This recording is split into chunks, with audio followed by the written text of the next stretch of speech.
Good morning, good evening, good afternoon to wherever you are in this ever-expanding now moment. Welcome to the Palladium Blu-ray Show with your host, Shamanka, Natalie, Alaya. Hello, everybody. And myself, Bridget Rao. And today we're interviewing a return guest, Claire Skies. Do you want to say hello to everybody, Claire? Yeah. Hello, everybody. Thank you. And today we're going to be talking with Claire about the new energies that are coming in, some, what did you call it, Natalie, the Energy consciousness field. Or field. Consciousness field, okay. And I know that we're all experiencing some shifts in energy, and we're going through some big changes. Well, at least I know I am. I know Natalie and Claire both agreed. So we're going to be touching on that today, too. But let's check in with Claire and see how everything's going. What are you picking up in these new energies right now? You know, I'm picking up a lot the warrior energy. You know, the energy that says protects the weak and the downtrodden and the underdog, and stands up for things that they don't want to see continue anymore. Yeah. Like a lot of that comes with anger. Is that what it is? Because that seems to be all I am seeing, things that make me angry right now. Well, I think it's fire, you know. It's that element of fire, and fire can either warm or it can burn. Well, I'm feeling the burn. That's for sure. So how do we moderate that, or how do we work with that energy then, Claire, to like not get burned by it? You know, I think that it's different for everyone because of, you know, really what it keeps coming back to for me, the difference between everybody is the transgenic DNA. You know, everyone has a different, a little bit different history stored in their DNA. So when they take that energy of fire and the warrior energy on, you have to, you really have to bring it into your perspective. You know, just like when you're exercising or you're running, you know, you run within your means or you run out of your means, you know, and you learn the balance of your own body and your own perspective so that you can handle this energy. I don't really think that anger is a bad thing. Anger is a secondary emotion. And also we bring that anger back to thinking that the primary emotion is hurt, but oftentimes it's really more of a feeling of integrity, you know, like your boundaries have been advanced upon, and you're saying these are my boundaries, and these are, and you know, we have this push to be to think that compassion is not passionate, you know, that to be a compassionate person that we always have to be very positive and loving, and that's not always true. There's a lot of tough love in a really healthy relationship. Not to be, you know, narcissistic or mean, but to state firmly but neutrally that you don't want this behavior to continue, and that it needs to stop. It needs to stop for everyone. Yeah. Yeah, I agree. Not so much even the individual, but you know, these things are not the things I notice in my relationships, narcissistic relationships with people, is that the narcissistic behavior is not good for the narcissist either. It's terrible for them. Yeah, they suffer too. I do think that they do suffer too. It's not doing them any benefit in the end. Their soul isn't growing. And it's not even about the growth. It's that, you know, they don't really get to be a person, you know? Yeah, how sad is that? Yeah, they're displaying identity, and as long as you're interacting with that identity, they don't actually get the space to be authentic. And when you find with a lot of people, when they're being narcissistic, it comes down to insecurity and hurt. And you know, there are ways to remain neutral but still challenging, to where you can get down to that heart and speak to them about that, you know. And a lot of times it's just reassurance, you know, that they have the right to be authentic. I've been going through a lot of that lately with people, and I think I'm sitting here and like, oh my God, I can't believe we're talking about this, because it keeps coming up in my life, and people ask me like, how do you deal with that, or like they don't, because the narcissists are good at hiding the fact that they are doing those types of things, but I recognize it and I see it, and when I try to explain it to other people, like what they're actually doing, and then they start to see it, they're like, well, how can you deal with that? And it's like, I don't know, I got like years of experience of dealing with these people, like, but you're right, you have to feed their ego, almost, like you have to give them the. You have to disconnect from their ego, because the ego is like the operating system out of sync. It's like Windows trying to control all of your other programs. So you just don't communicate with Windows. You kind of cut that attention off. You move more onto the other things. It's very difficult sometimes. It is. It's like you talk in circles to them to make. It's weird because like even with the energy stealing, because they're just keeping you in an attention loop. Right. Yeah, it's tough. It is, and I find myself at a point now where I'm just kind of like pulling away from it altogether, like taking these people out of my life. Yeah, because you have to remain neutral, and in my experience, they always come back because they're in my family. But back to me relating with them, but it's kind of that idea you can't pour from an empty cup. You really can't. If you don't have the neutral attention, and you don't have the fidelity with the inner thread, which we all lose that a little bit. It's not like you're not being authentic, but you get in these conversations and you doubt yourself a little bit, and doubt is not terrible. It leads to questioning, which it's always good to make sure that your integrity is on target. But doubt disperses magical ability, and it disperses your focus. It disperses your ability to electronically communicate with other people's mind, which is telepathy, and to read other people too. And yourself. Oh my gosh. Oh yeah, self-doubt really messes you up. Well, for me, it's not even so much self-doubt. Is I was talking last time about going to the spirit world with bias, and I'm talking to a lot of people on the internet just recently, scientists, about confirmation bias, and how we seek to find puzzle pieces that fit into our dynamic and into our particular perspective on reality. And I'm personally trying to get away from having a perspective on reality, which makes interviewing on a radio show really interesting. Because,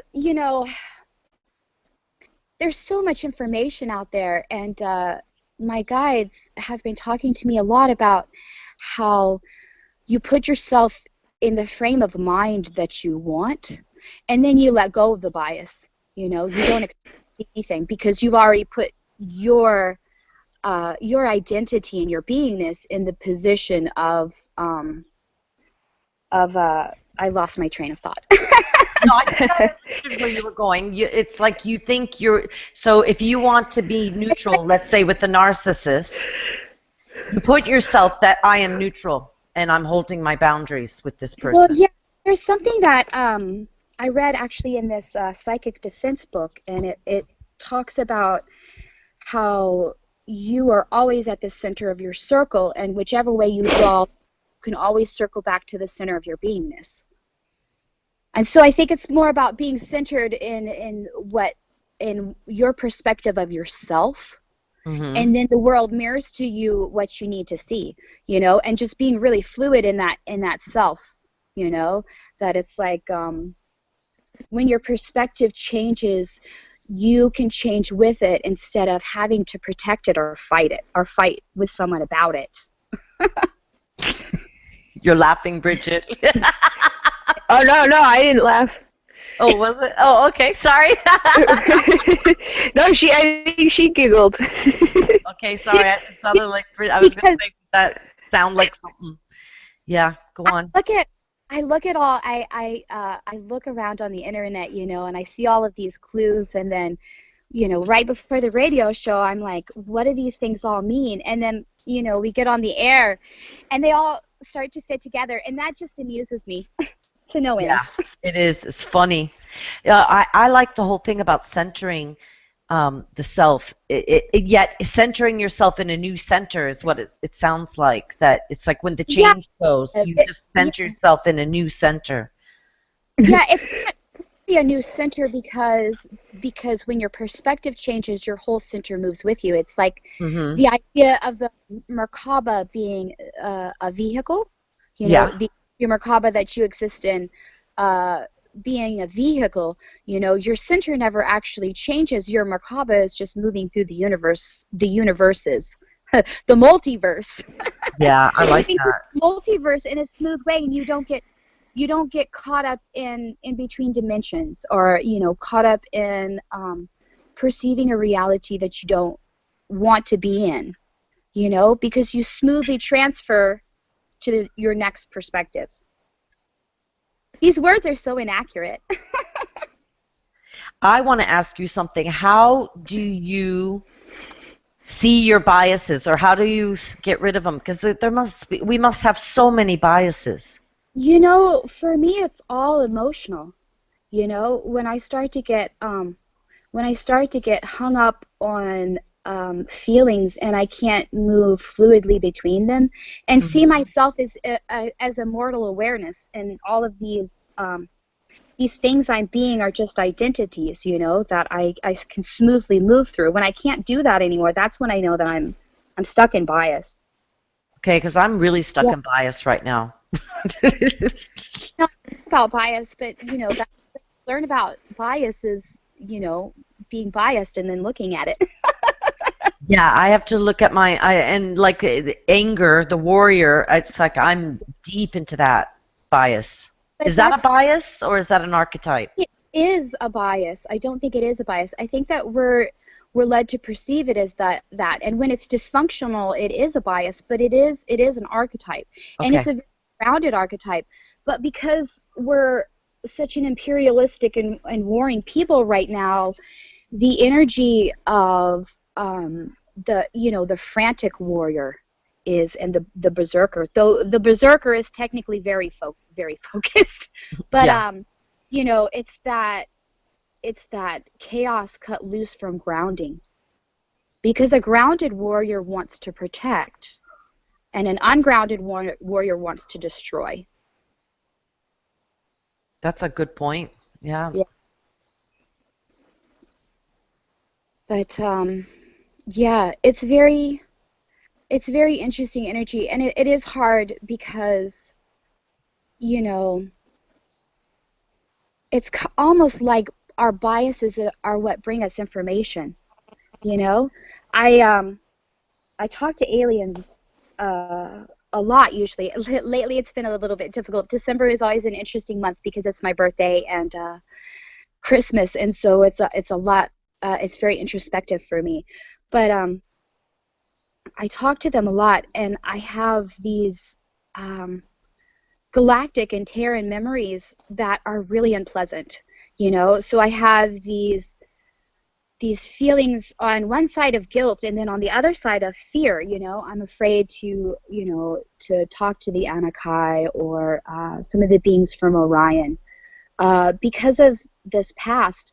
But what I've realized is that those biases were almost like seals, and I wasn't mature enough to understand the information that I was looking at. And once I start looking at the bias and feeling through the emotions and eliminating the emotions that are unpleasant or that are keeping me in stagnation instead of fluid, when I start to examine those emotions and biases, that's when the information capsules kind of like pop up. And oh, okay, so this is why I both feel guilty for something and feel afraid of something, because You know, we're very blended hybrids, and we blended ourselves like that for a reason, so that we would have the capacity to understand what we're doing here. And you know, I was listening to I like that. Yeah, because it's a big thing, what we're doing here. it, it is. And I was listening to I think it's Barbara Manzik, or she's a Palladian channeler. Marciniak? Yes. No. Yeah, okay. Yes, her. And she was talking about one of our greatest skills is our unpredictability. And that's one of the things that plays out in our favor really, really well, is that we're very unpredictable, you know? And so the beings that try to soul trap us, they expect us to follow one direction, but then we switch directions and go somewhere else. And that's a really good strategy. And I think that has something to do with, you know, these instinctual feelings of anger and different things that we don't have as much control over, at least consciously, you know, because it's almost like an obscuring fog, you know? Does that make sense? And then when you hit that target of the behavior that you don't want to see continue, you know, the things that you really want to stand up and say, I don't want to see this anymore, all of that anger clarifies into purpose, you know, shining epiphany purpose, and you're ready to act. And you know, in those situations when I'm not acting with bias, those things go really well. Those things go, I'm very neutral. I can speak very clearly and concisely. And when I'm in bias, my tongue gets twisted. The things I say don't make sense, and I can't answer people. Okay, that's interesting. Yeah, there's also, I've read, you know, on the symptoms of being an empath. I read some of those articles. I do. Everybody does. But one of the things they said was that when you're an empath and you're meeting a narcissist or a sociopath, a lot of times when it's not obvious, you can't speak. Your tongue gets twisted up, and you can't express yourself. And Ooh, that's interesting. I have experienced that. yeah, right. It's have. almost like Tourette's. Yeah. You cut out there now. It's almost like Tourette's.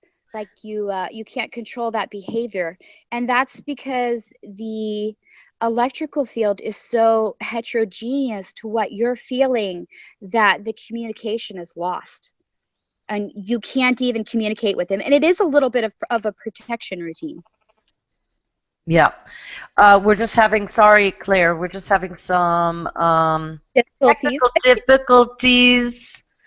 I got to send Bridget the link again. She got kicked out of the room to hang out. What happened to her? Yeah, she says she can't get back in. So hold on for a second. Sorry, people who are listening.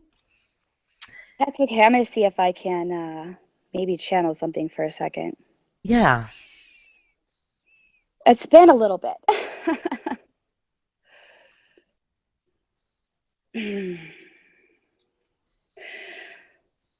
Yes, these things that you are discussing seem very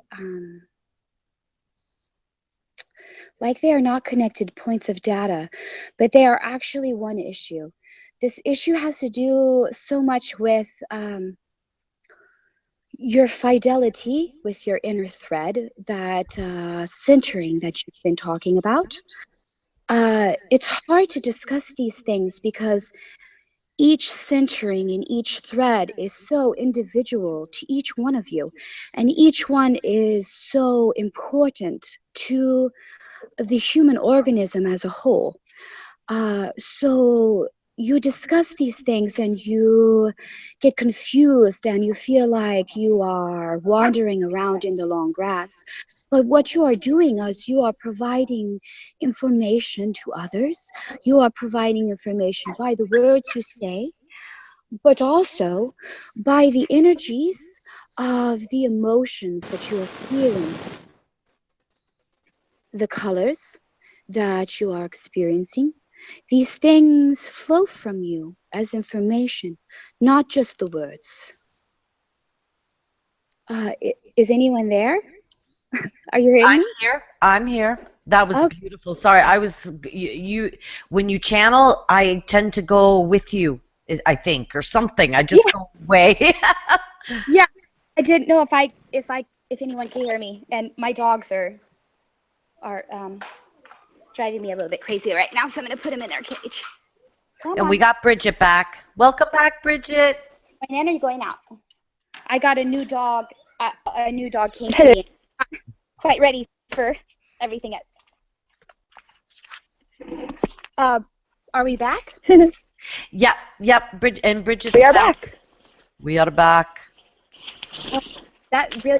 My Wi-Fi isn't working, so I'm like going through my not a good connection. Okay, no worries. Just glad you're back. Claire was just channeling. Who was that you were channeling, Claire? You know, Yay! I think it was Freya. Okay, because I was seeing, like, while you were talking, I kind of just like tuned in, and I was seeing like a figure, and it looked like it had like really long hair flowing all Yeah. over the place. Yeah, you know, I try not to label too much. You know, it's I try to, remove the bias and be a biological transmitter. But that information does pop into your head. I don't see as much as other people. I see when I do like vision quests, but I'm really more on the clairsentient kind end of things. Okay. Yeah, it's just like sometimes it'll be like almost like my brain will describe it like a book. It gets really flowery sometimes too. Really flowery, but yeah, I'm pretty sure that was Freya. She's really beautiful. She really when you're looking through her eyes, it's because I'm usually in 5D when I'm looking through her eyes. Everything is just so incredibly beautiful. Like right now, everything is really pretty.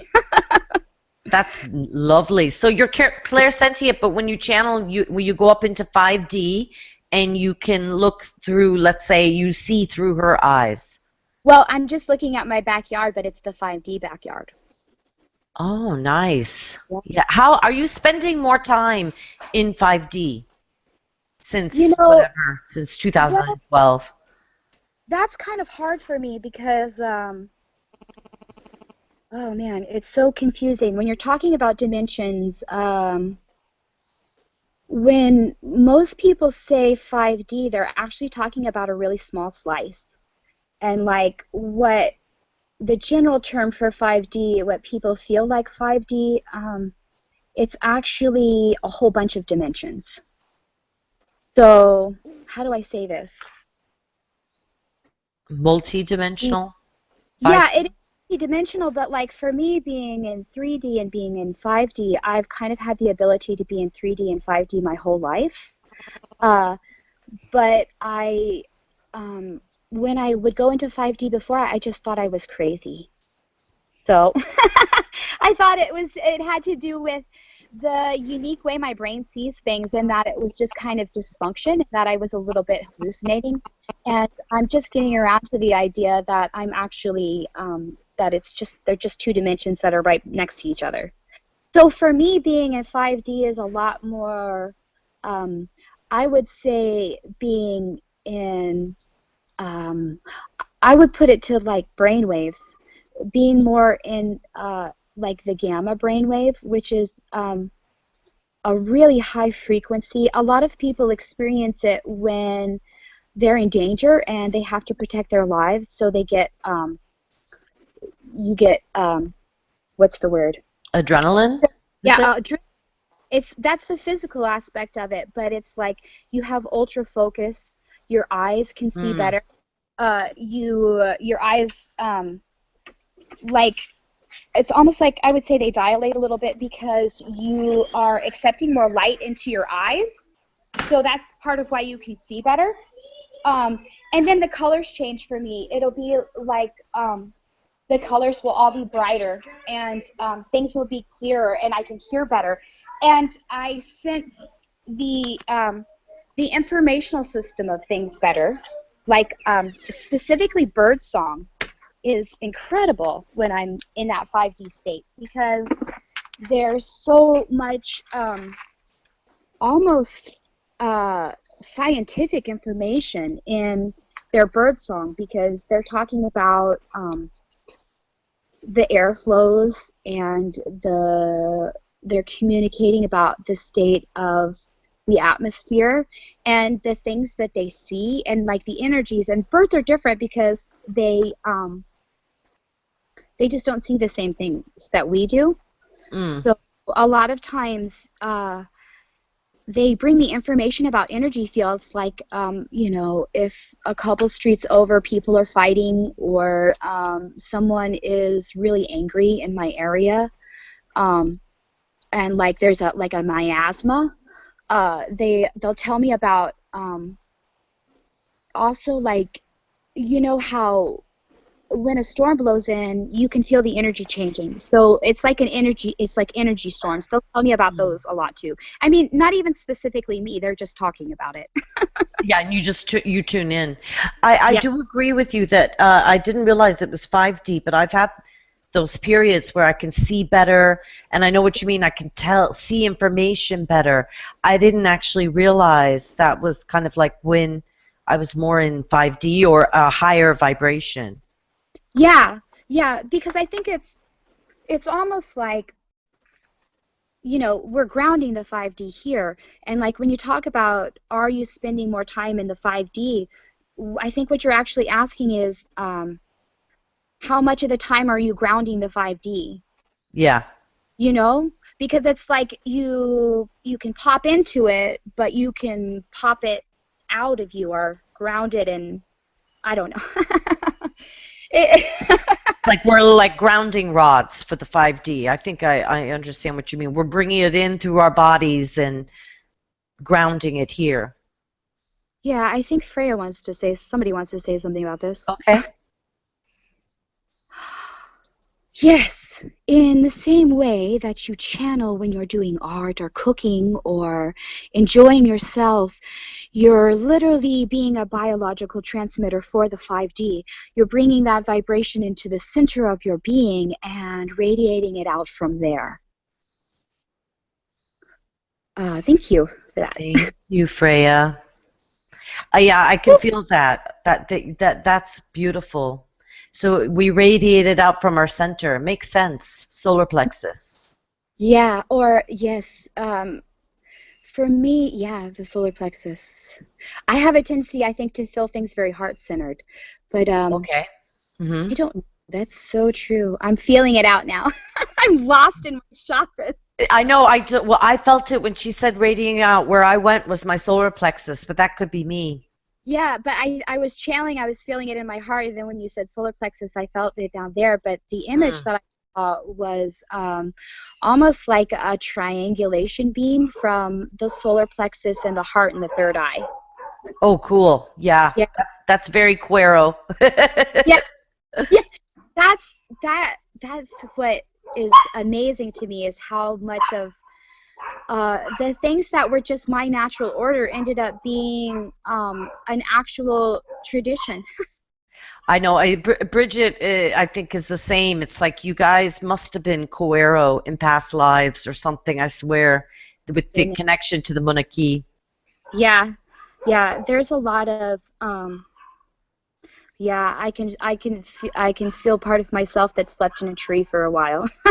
Yeah, climb mountains. Yeah, just yeah, and there. Oh, man, am I really going to talk about this? Oh, I don't know. Bias. Yeah.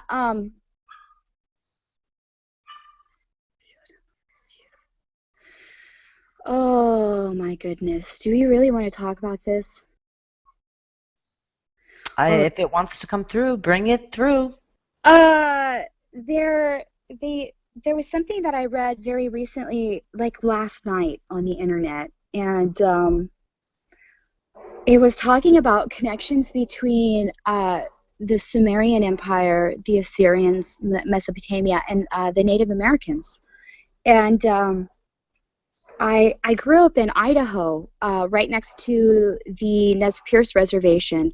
So I met a lot of Nez Perce spirits and got very into the story of Chief Joseph and a lot of that.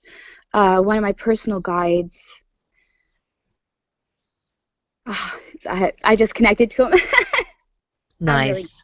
I'm really grateful that he's here, but he actually, I read his account. It was a book. But Chief Joseph, when he was captured and he surrendered, he had a cuneiform tablet in his medicine bag from Mesopotamia. So there, Wow. yeah, I got right? tingles. Yeah. Yeah. And why is this important? They must want this information out. Yeah, because when you came into this energy consciousness round, you chose to be the color of human being that you are. We are not going to say race. You chose to be the color that you are because of the history that you have, because of the very far-reaching and dysfunctional parts of your family coming together. When we say family, we are not talking about the human family, but we are talking about the galactic influences. When we look at your planet, we look at human beings, we see only one race. We see human beings. There are very many families. There are many ethnicities. And these are cultural and religious tribes that are invaluable to your human organism. This we'll use vessel. Our vessel, calling myself vessel, I got confused. Okay. Are we going mediumship now? Is it channeling or mediumship? Yeah, it kind of goes back and forth because it's sometimes when references that I've seen, they let me drop back into more into my perspective. But I totally lost the train of thought here. What was I talking about? Bias, Yeah. ethnicities, the humanity, the galactic family. Yeah, I was reading about this is actually pictures. But when did Alexander the Great go to Afghanistan? That was a long time ago. Yeah, I can't be sure, but it was in BC, wasn't it? Or I can't remember. Absolutely BC. Anyway, there are still the genetic traces of his campaign in Afghanistan.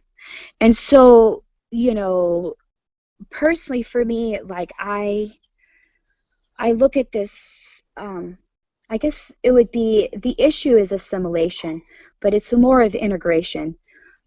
Because being Irish and Celtic and Scottish, we got assimilated into the culture quite a while ago. And so a lot of our priesthood lines were ruptured.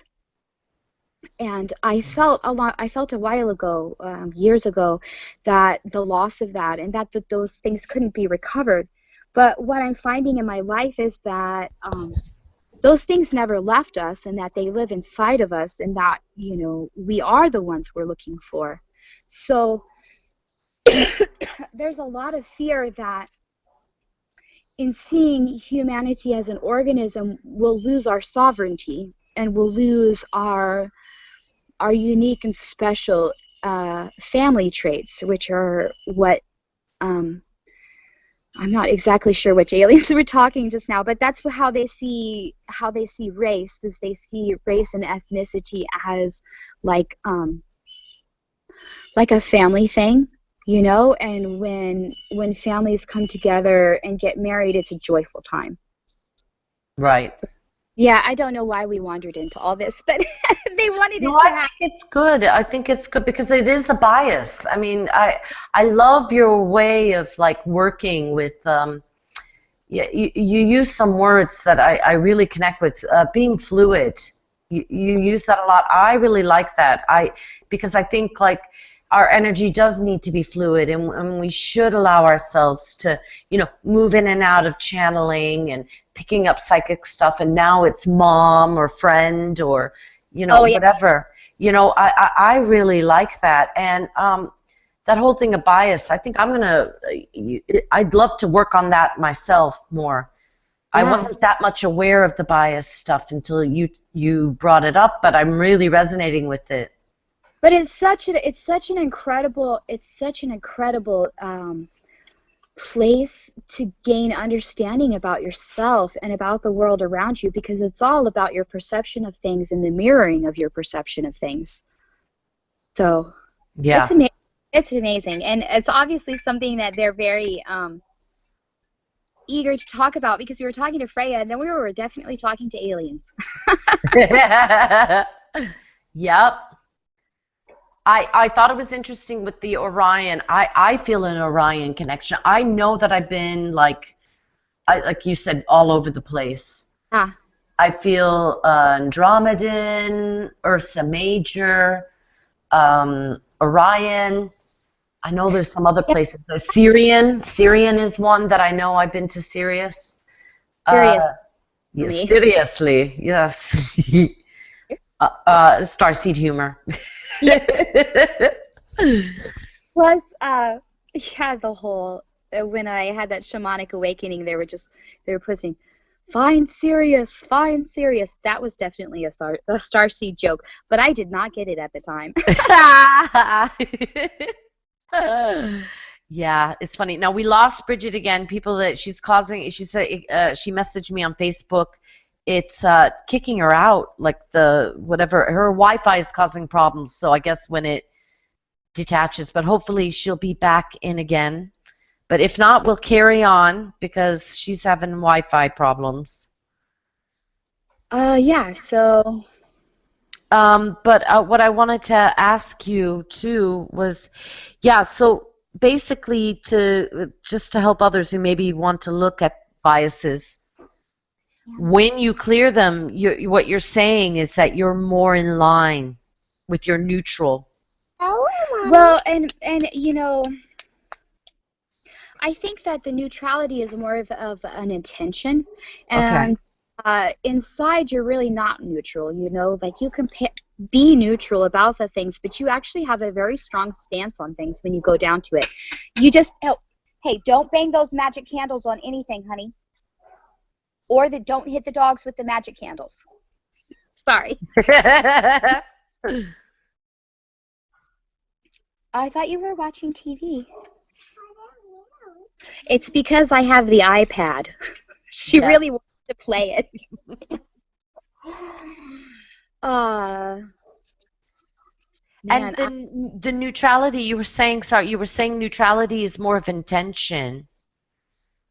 Okay. And that inside you're obviously you're not neutral. So is it that you just keep the intention that you're interacting with others from a neutrality place? Is that what you mean, Claire? I think that the neutrality is more of like it's not even so much something that you project in towards someone, it's a pool that you're in. You're a solid being, you're a body, but you're in a pool of neutrality.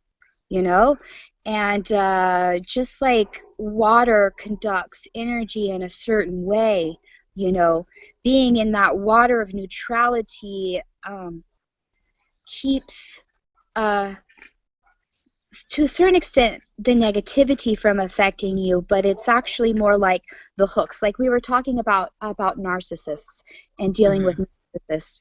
And if you have your strong opinions, but you're in that pool of neutrality, you can speak your truth to them, very firmly, and even your phrasing might not be neutral, but you don't trigger, because essentially the heat of their narcissism can't get through the water of neutrality. Oh, I like that. That's a sense, if that metaphor makes sense. You know, Mm-hmm. it's like you're in a healing, calming pool, and like you can feel what's going on outside of the pool, but you know, you're in the pool and the water is conducting your energy, you know, not what's going on outside of it. So Yeah. And the other question I wanted to ask you, this is all about the biases. As you clear your biases out, what would people expect to see? Like, how does their energy transform? How does their consciousness transform? I think that's the road to being an ascended master. You know, is you have you kind of have a peace that passes understanding. You know, you have a very you're very man. It's hard to explain this, because from one perspective,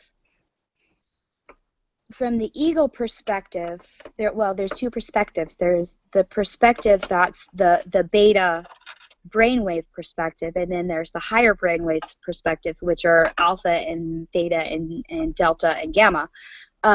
So from like a beta mindset, your beta waves and your beta mind just functions more comfortably.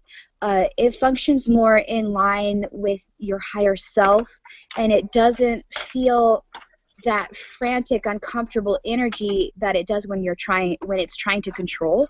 You know, Mm-hmm. so you don't experience so much fear and self-doubt and worry about the perception of others, you know, and blah, blah, blah, blah, blah, you know, because your ego is really satisfied because it knows that it's in alignment with you know, the higher program that's running, that you programmed all before you set up the ego, you know. So the ego is operating within its bounds, and it feels really comfortable with that. And then each brainwave has kind of its own particular energy. Like delta is your body is, you're very deep into the subconscious, and at that level, oh man, I'm just looking into it right now. What you experience when you clear your biases at that level is you start to tap into a much wider range of your Akash. Ooh, nice. Because that's where, like, I don't particularly remember my dreams anymore. I think because I'm doing my job, essentially. You know? I was just gonna say, you're probably doing your job. You're probably actually getting to sleep, Claire. Yeah. I don't need to review it, because it's really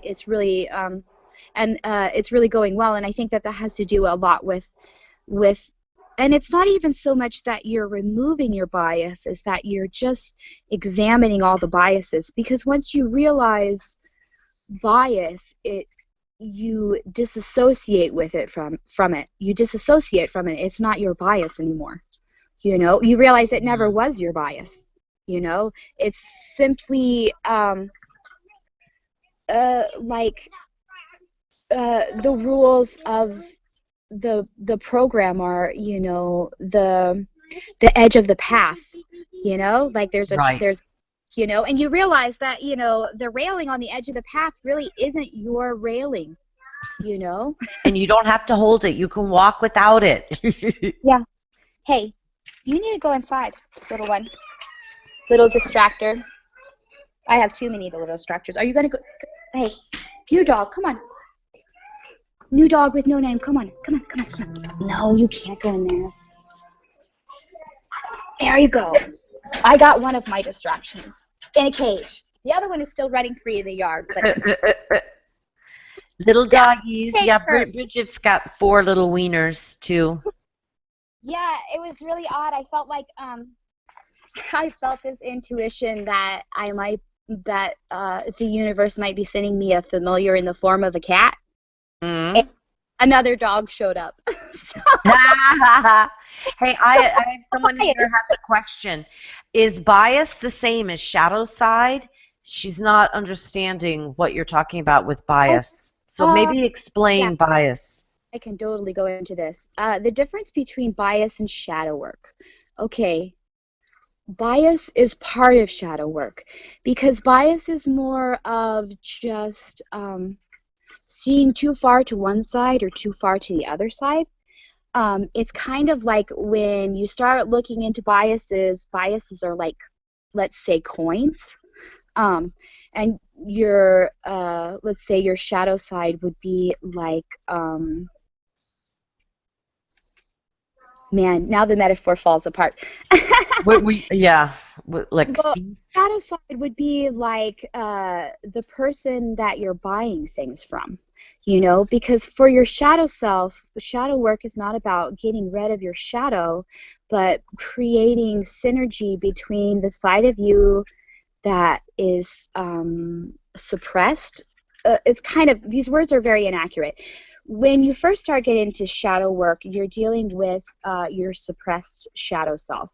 Your suppressed shadow self, that's a lot of dealing with the anger and the ego and, you know, turning off your triggers, finding your triggers and turning off your triggers and finding the emotional responses that start those triggers and going back to the root of that hurt, which is usually like an incident in your life, and forgiving that or honopopoing that or you know, letting it go. Those are all options for that because there's as many ways to apply these tools as there are tools.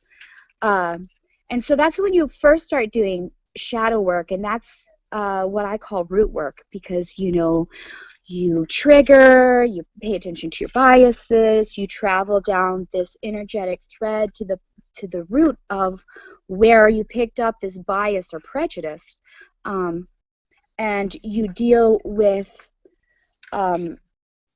most of the time it's soul retrieval because you're retrieving a part of yourself that you had to reject in order to survive. Yeah.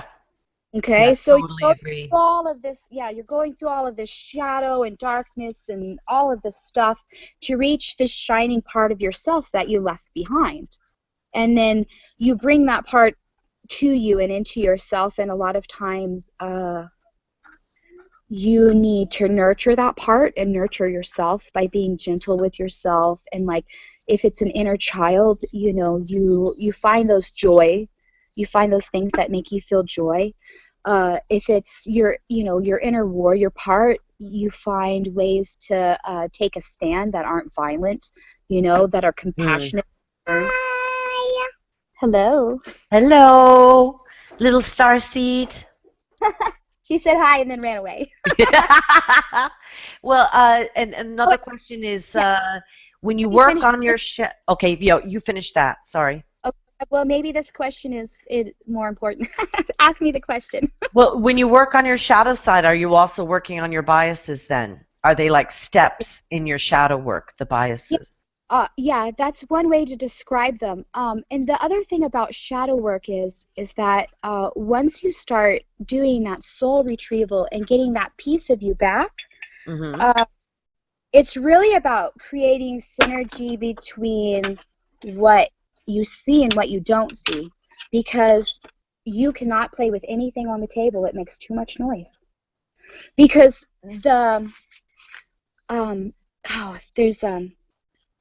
there's this card in this deck I love. It's a Lakota deck, but I think that the card is called Scan, but it's the motion of the universe, you know, and you get the idea of the picture of the yin yang.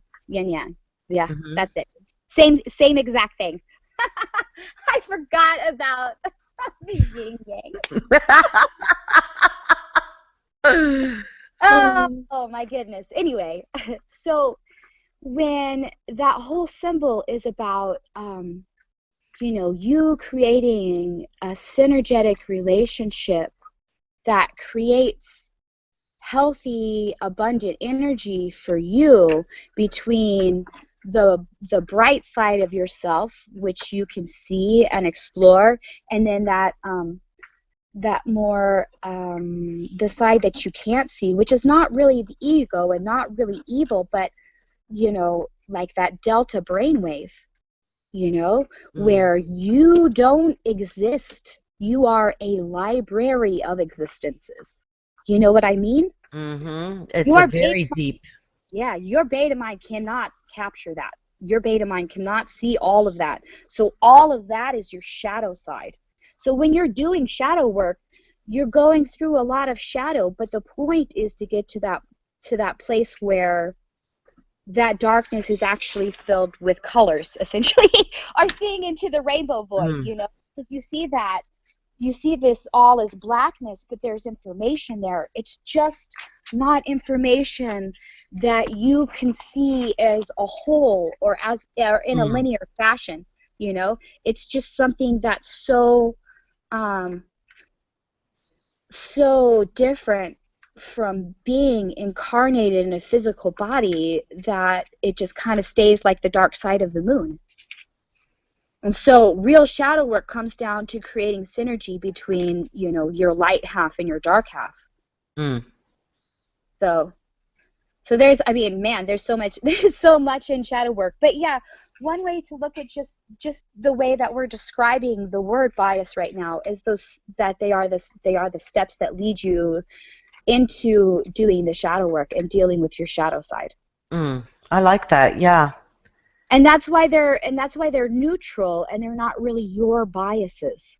It's just kind of like walking through a hall of mirrors and you see this distorted reflection of yourself and you have a reaction to it, but you realize that that's the mirror. That distorted reflection is the mirror, but not you. Your is all still the same way it was. It did not get all crazy because you looked in a funhouse mirror. Though it feels like it sometimes. It's amazing too how we can take on distorted images of ourselves. Yes. Oh yeah. Yes. And then there seems so normal, or we just think, oh yeah, but this is the way that I am, but really it's a distortion. I see a common distortion for starseeds is one to do with the warrior. Maybe this is why the warrior energy is coming in. So many starseeds don't want to, it's like they just want to stay in that energy of light and love. Yeah, and it gets so dark and so vampiric. It does. It starts to mold or something. It starts to get toxic. Because it's stagnant. It's not fluid. It's not fluid. And you can look up stagnation on the internet. It goes straight to stagnant water and how dangerous stagnant water is, because of breeds there. What breeds there is generally bacteria and things that are harmful to life. Unless you're bacteria, and then it's great for you. And the thing with the happiness and the love and light, I love how Osho talks about it. He says it's like a wave. And, everyone wants the wave to stay with them, but it doesn't. That's stagnation. And then it's kind of selfish, isn't it? Because the wave is going around. So let it go around. It'll come back. It's not even particularly selfish. It's like, when you're in the ocean and you're in the surf of the ocean, you do not want the wave to be hitting you all the time. You feel that excitement and you might get a little bit addicted to it, but your physical being needs the ebb and the flow. It does. It needs the downtime. Though and you get to the, like I said earlier in the show, you get to the point where you're pouring from an empty cup because you're saying love, light to people when you are enraged. When you are completely, utterly enraged and you want, and you turn that into a psychic attack. Yeah, I had to get off Facebook. I kind of said, look, guys, I'm taking a break because, like I said, I've been angry, I've been down, I've been everything, and I was like, I don't need to be on social media when I have this energy, and everything I see makes me angry. Yeah, it is. I've been interacting on I've been interacting a lot on the internet and following things. So it's easier for me when I put it into like the idea of a case study because I'm not as emotionally connected to it, but it helps you to remain neutral. But there is a lot of biases coming to a head. And is this the new energy that is coming in? Like you said, the warrior, is it here to clear out and stimulate the star seeds? Yeah, Action. the thing about new energy is we're transferring into a new universe every second that we exist. So new energy it's always new energy. Yeah, I do agree with that too. The newest new microsecond new. Yeah, and when I look at what energies are coming in, I really look at what humanity's doing, and what energies are humanity displaying. And like what I see a lot of is, people coming, head on with their biases, and trying to ignore them, but not really being able to. And the people that are pointing out their blind spots to them and their biases to them are doing them in a firm manner, but not, us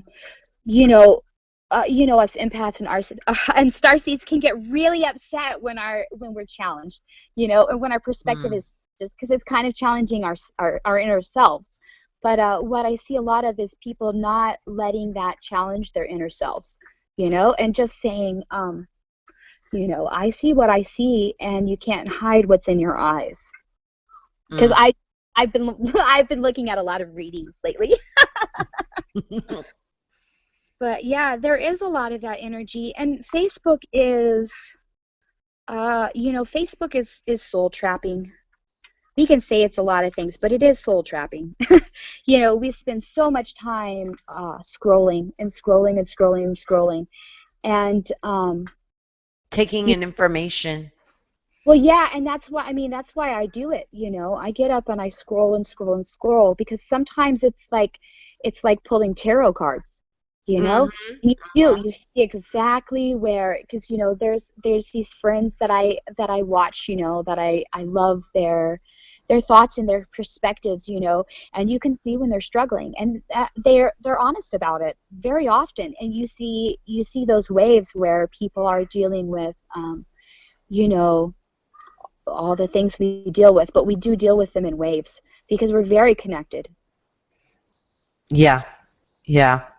And you can see the wave moving.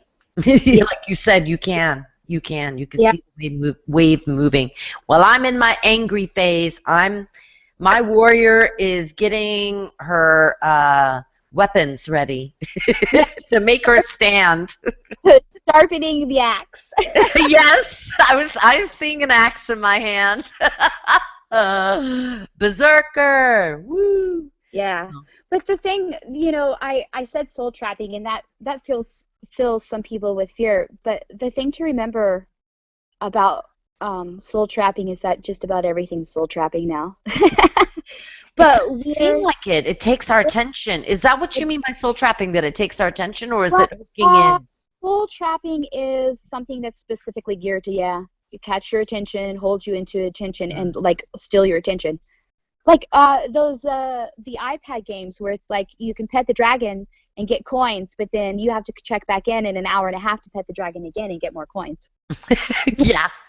Yeah, that's specifically geared to keep you online and keep you on attention. So that I think I read something actually yesterday, and they were saying it was some study that right now the Western world anyway, spends about 8 to 9 hours scrolling a day. Yeah, we do. But we're also, that scrolling is, we're looking for something, Yeah, we're an answer. You seek and you find, you knock and the door is open to you. Oh, there's so much. I think starseeds we're taking down. I mean, most people are, because this was a general thing, but starseeds specifically, we are processing so much information recently. It's amazing, actually, how much information we're processing and channeling, like what you channeled today. Oh, yes. And that's the other thing about, when you are feeling fear about soul trapping things and being soul trapped by Facebook because you spend so much time on Facebook, you're trying to ground the 5D in a psychic network. So just focus on that because we are extremely powerful beings. We are not watched by the universe because we're losers, I'm a That's not loser, going on. baby.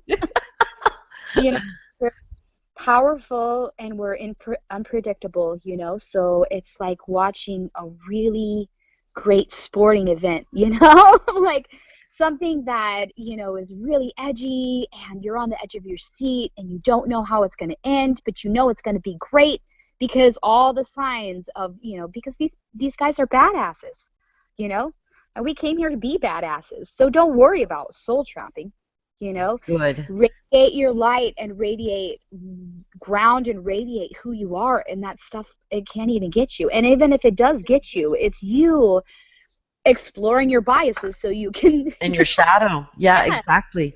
I heard one time, I had an acupuncturist, this was years ago in Ireland.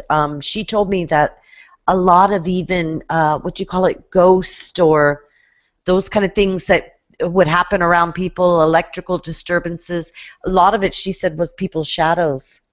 Yeah, I was talking to somebody about that the other day because I do have a lot of experience with spirits and ghosts and I mean, energy. not all of them are shadows, obviously, No, not all, because no, I've done clearing but of houses where there were definitely ghosts, but some of it is the shadow. I don't know what those things are. The ghosts, I don't know what they are.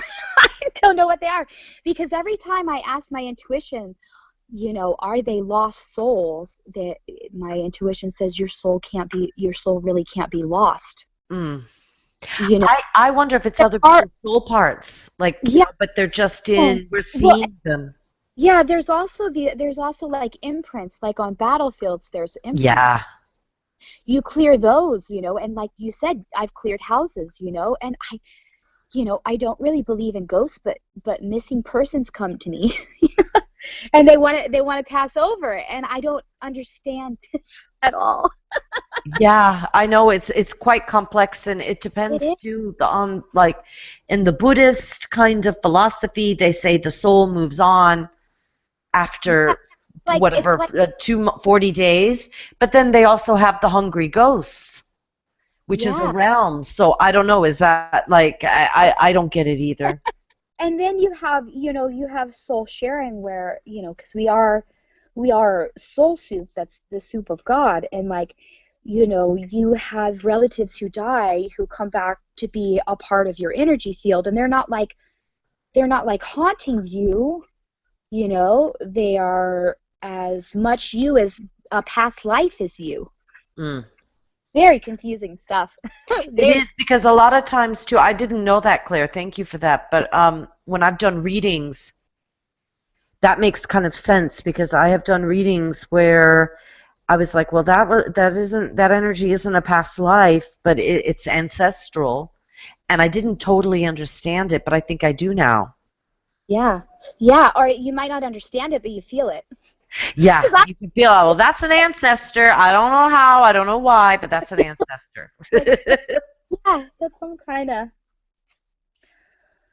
It's a yes. funny thing, but it's very confusing, and I think like in terms of that, there's so much information, we can only take what resonates with us in that nanosecond, microsecond. But I was going to talk about poltergeist because I do know a bit about Oh, poltergeist. okay, go on, please. Poltergeist because that's the noisy ghost. That's when you have stuff like technesis happen. Uh, Yeah, most every time I've ever looked at that, it has been the energy of a living person. really. Yeah, but that doesn't mean that there's not a ghost there or a message there. Like the last time that it happened to me, there was a messenger coming into my field. I did not want to talk to him or have anything to do with him at the moment, and so this honey container flew off the counter a couple of feet. Wow. Yeah, and yeah, and I because of I guess the life I've lived. I've gotten really good at feeling of whether something is my energy or whether energy is coming into my home bubble, because I've had issues with like haunted places before I was really aware of my own energy.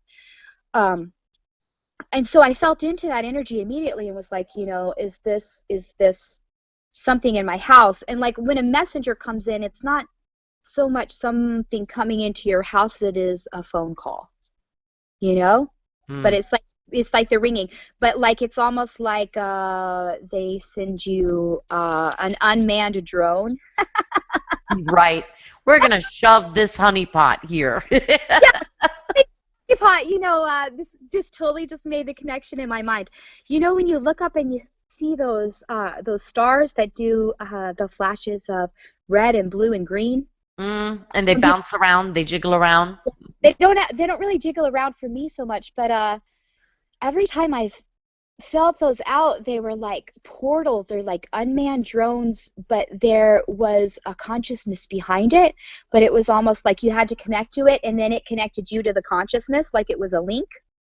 Okay. Mm-hmm. And so whenever I get messages into my house, it's like that, because they don't enter my field. But I think that when we were talking, not on the radio, on Friday, I was talking about the fairy bubble and how I'm trying to figure out how to pass this teaching along. But when I had the trouble, because I had shadow beings in my house, and I had like scary. Oh man, the scary stories that I could tell. The scary stories that I could tell. I've been woken up once by shadow beings. I tell you, my heart, I thought, oh my God, I'm going to die. I actually thought I was going to die. It's so terrifying. Yeah, I dealt with that really young. You poor little thing. Oh my goodness. Terror when I was under 6. So that was fun. That was really fun. Ooh. But talk about the fairy bubble, actually, because that would be great to give to people or talk about. Start with the shadow beings, though, because that's where. Okay. And the shadow beings that were in my house were, for me, unrecognized guides. And like my really insistent belief in Christianity didn't allow me to perceive them. So they weren't like the really scary shadow people, which I've actually, I kicked them out of my space with all of the other creepies a long time ago. But there was one house where I had like what would be like a hungry ghost. Like it was very vampiric. By that point, I knew enough about, because I dealt with a lot of dark things when I was young, so I had a very instinctual way of dealing with it. It wasn't something that I had to bring into my intellect, because it was something that I had experienced. Right. So I was just kind of able to keep that thing at bay, and then I moved because I needed to really badly move out of that situation. But after that, I started to realize that like I pushed those I would say they were like graspy things, because they were trying to pull energy from me. Okay. So I put those things away. They would be far away. They would be outside of my apartment, or outside of probably 25 to 50 feet, right? And then I realized that I was having fairies come in. And not like elves and stuff, but like, I don't want to say lesser fae, but they are not as intellectual, and they're more playful. They're more like children and foxes and fairies. And lots and lots of nature spirit things like that. They kept coming to me for energy, and I would get exhausted because I was taking care of my kids, and just sending energy to these things that to a certain extent need recognition to exist. They're part of the natural order, but it's like human attention is what keeps everything in. Yeah, they say that in Ireland the fairies were here, but we stopped noticing them. Oh yeah, they're still there. Yeah, they are. Sif can attest to it. Sif was Yeah, like, "Oh my God, so many fairies." yeah. Yeah. And so with that, I took some plant. I took some. I took a hallucinogen. Uh, I have this bad fear of heights, and my husband works window washing and pressure washing, so he's on roofs all the time. So I took a hallucinogen, and he took me up on the roof, the highest point Face of. your fear.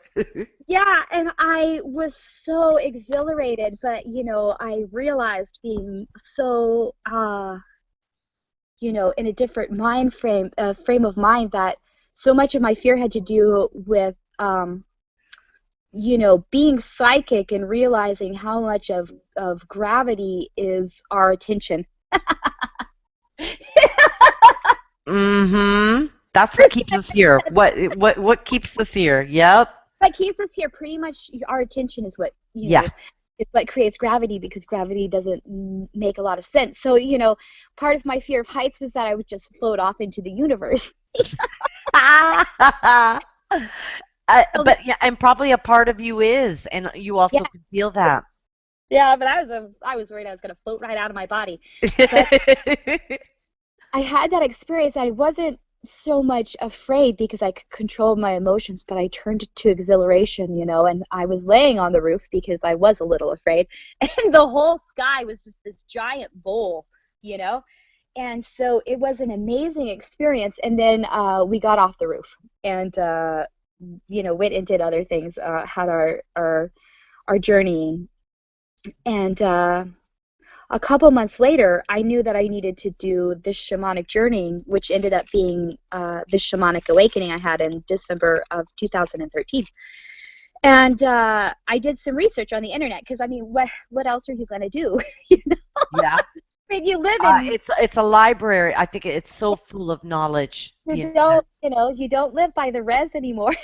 You don't. Exactly. You don't have an elder you could talk What to. what are the Houston spirits? They are quite different from the country spirits. So I went to the internet, and the first thing that they said to do was, if you're going to do a vision quest, you get a shaman to create a sacred circle. Mm. And so I put on my little shaman hat because I'm like, I'm not a shaman, but you know what? I'm a Norse witch, so I could do this. Mm-hmm.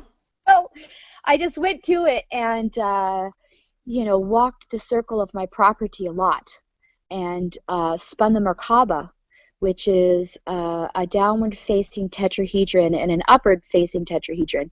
A tetrahedron is exactly like a pyramid, except instead of having a square bottom, it has a triangle bottom. So it's a triangle on all sides. Mm. And you can look up the Merkaba. I'm sure most people already are pretty familiar with the Merkaba. But most of the technique that's out there on the internet is about spinning it around your body and it being a vehicle for your body to be in and to move in. And so essentially I just applied that technology to my house, except I pinned the top of the Merkaba to that point of the roof where I had that experience. Right? Mm-hmm. Grounded That's it. pretty cool. Yeah, I grounded it really, really, really well to something that was, both intensely fearful and intensely exhilarating because, I had, to a certain extent, conquered my fear of heights and come to the epiphany of why I'm afraid of heights in the first place. Yeah, I'd say that must have been really exhilarating. I know that knowledge, once you understand something, it just totally dissolves it. Mostly, I'm still a little afraid to go on my roof. I still can't go Well, there. But part of it too is I,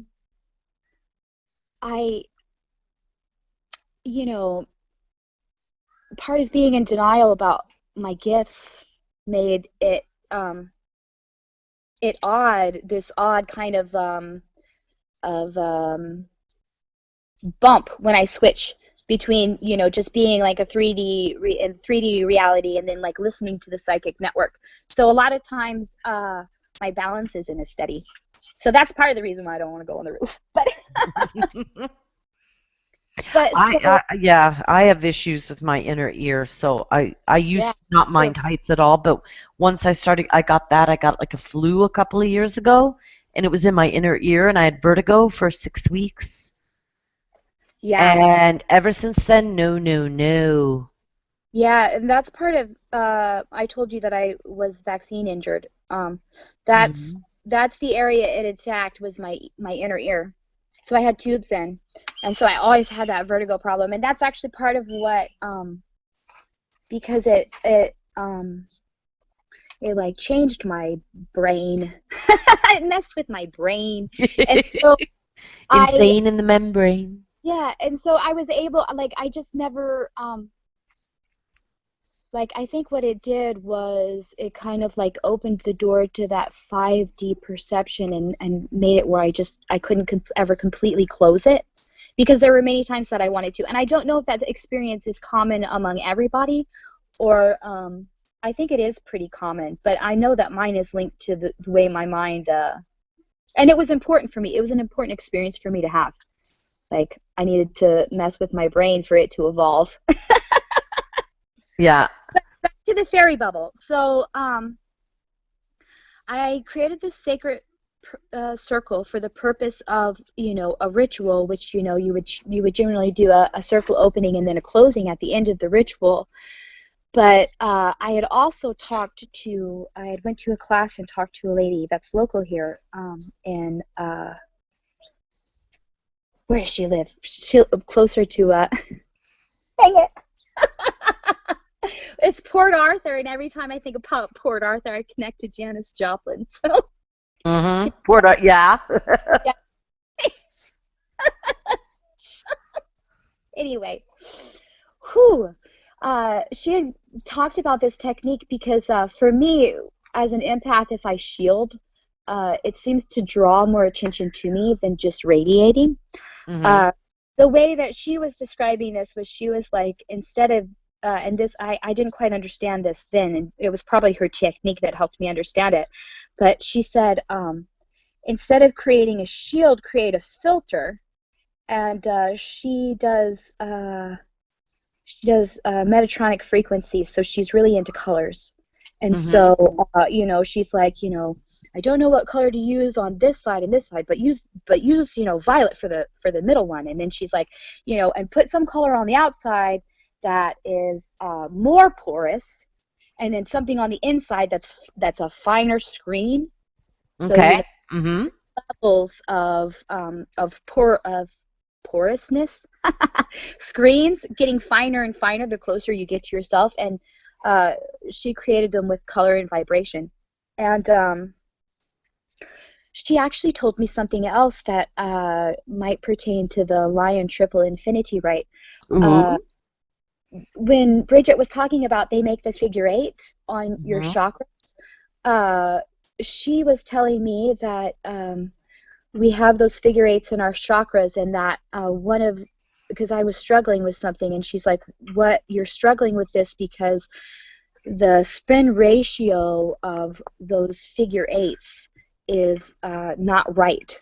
You have to slow one down. You have to Okay. slow that one down, and then go to the next one, because there's another one higher up that's in your like emotional body. So you have like 3 or 4 layers in your aura. Mhm. Have these figure eights that go into each part of your auric body. And what matters more than possibly whether they're open or closed, like chakras, is the spin rate between the figure eights. Yeah, makes sense. It really Yeah, does. yeah, That's and all, cool. yeah, We'll have to yeah, tell Bridget, because Bridget, she sent me a message. Yeah, her Wi-Fi. She's very sorry, but it just keeps kicking her out, so it won't let her back in. Her Wi-Fi is off. I mean, it's yeah. funky. Like I said, I didn't have electricity earlier today. Yeah, it's a funny, and Larry couldn't make it, so it's a funny old day. But I think we did great, Claire. I think we did, So but sorry, I don't know if you yeah, finished about the fairy bubble. So you did the filters. that's why I haven't been able to put it into a technique, because all the things that we've been talking about are techniques for building an energy shield. And essentially what it is it's this energy bubble that is part filter and part Merkaba and maybe part shield if you need it to be a shield, because you need to make it to your own specifications for your own house and your own, and I've done these in cars too, so you can do it in the car. But you put all these pieces together like a building block, and you have this filter bubble thing, and what happens is the entities that need attention that you acknowledge, and it gives them essentially a life and attention, they just come to your bubble. And it's almost like you feel them in your subconscious, but you don't even have to like specifically acknowledge them. Or be aware of them. Yeah, that would be great. Yes. I do get distracted. I get distracted. Ooh, what was that? Oh, look over there. That, know. So. Yeah. Oh, yeah. And it's almost like, when you see another wizard or, you see somebody who's obviously a Buddhist priest, you do that little head bow thing, that head bow of respect, like, I see you, you see me, we acknowledge each other as beingness. And that's a lot of what the bubble is about. They just come up to the bubble and they're like, they feel you greeting them and acknowledging them as important beings, and then they get what they need and they go do what they do. And when That's you do beautiful. Yeah, when you do that, they connect to you. You're connected to their network. They're connected to your network. And even if if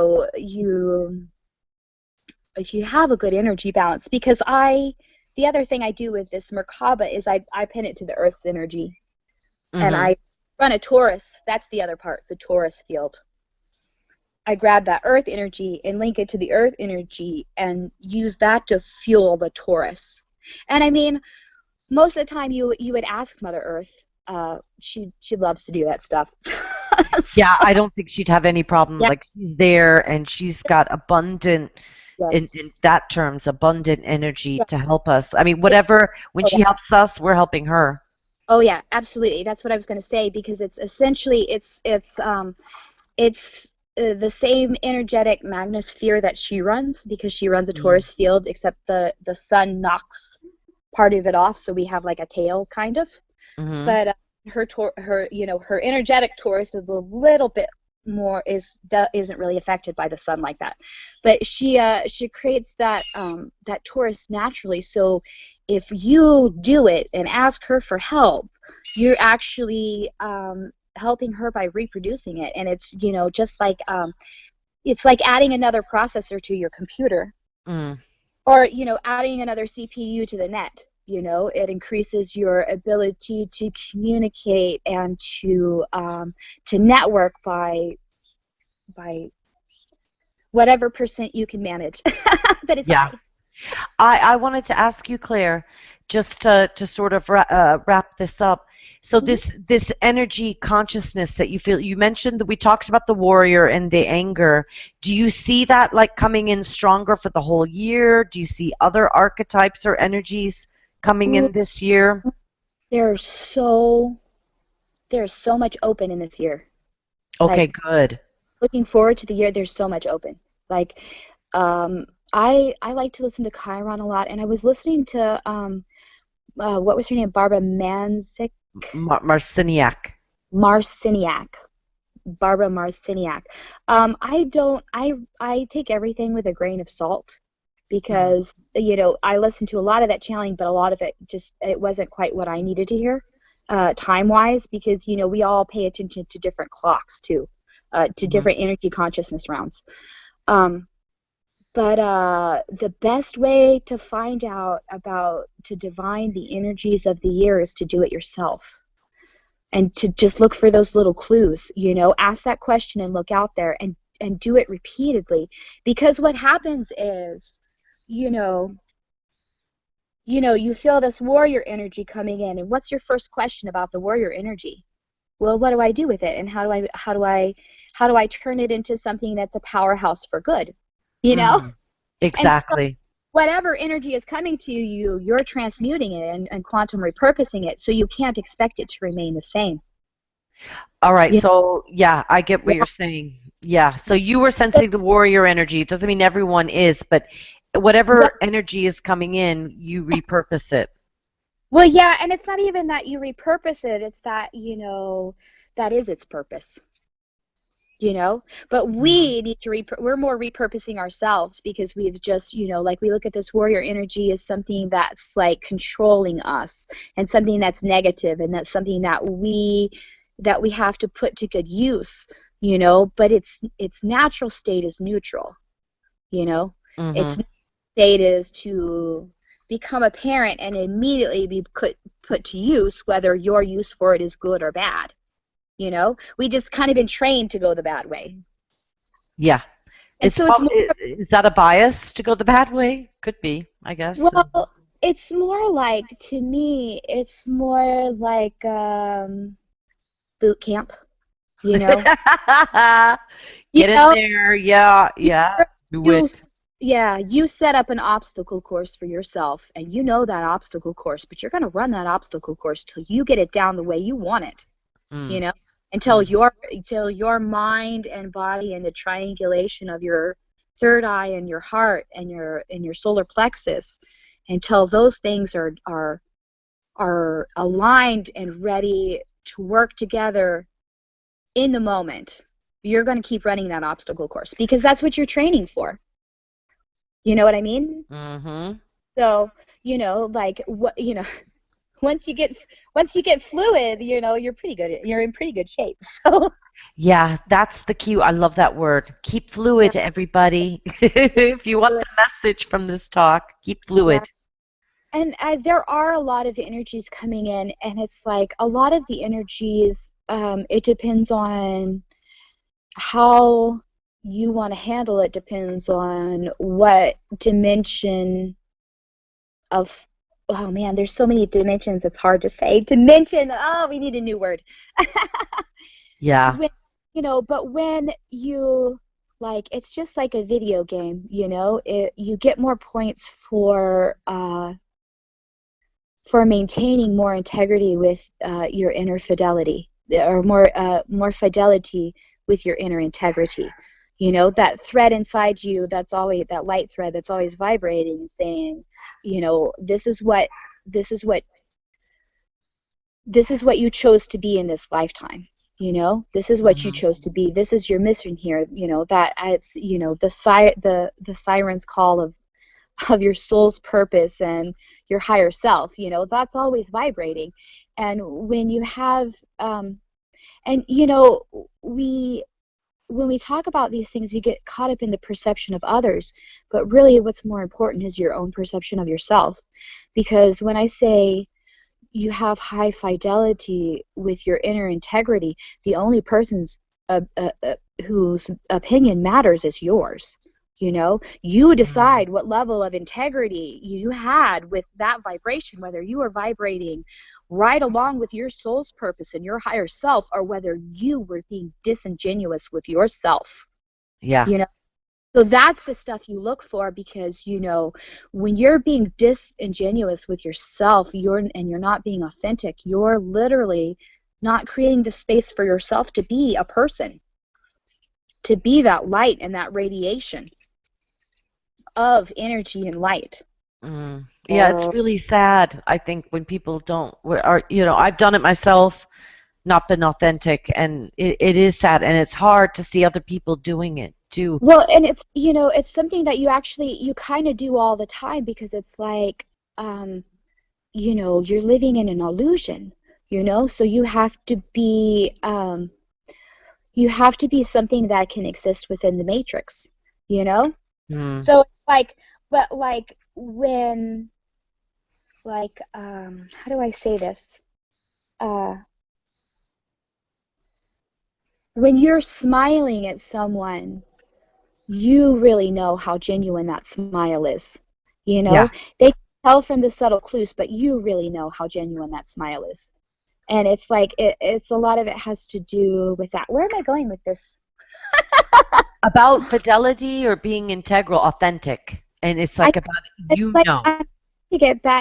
trying to get back around to the energies and like how to look, because like when I look into the energies of this year, it's just like looking into the sun, you know? Mm. There's so much possibility and potential there that it's impossible for me to pull one out, you know. But I can definitely pull out that warrior energy is going to be part of it. Oh yeah. And that, you know, we're looking at here's some other things now that I'm reaching out. We're looking at this group of people who are the intellectual lineage of the Anakai or the Illuminati, you know. These people that have, a lot of times people call them globalists, but that's not even a really good word. But these people have come to the end of what they can bear, you know. They're at the end of what they can bear. And so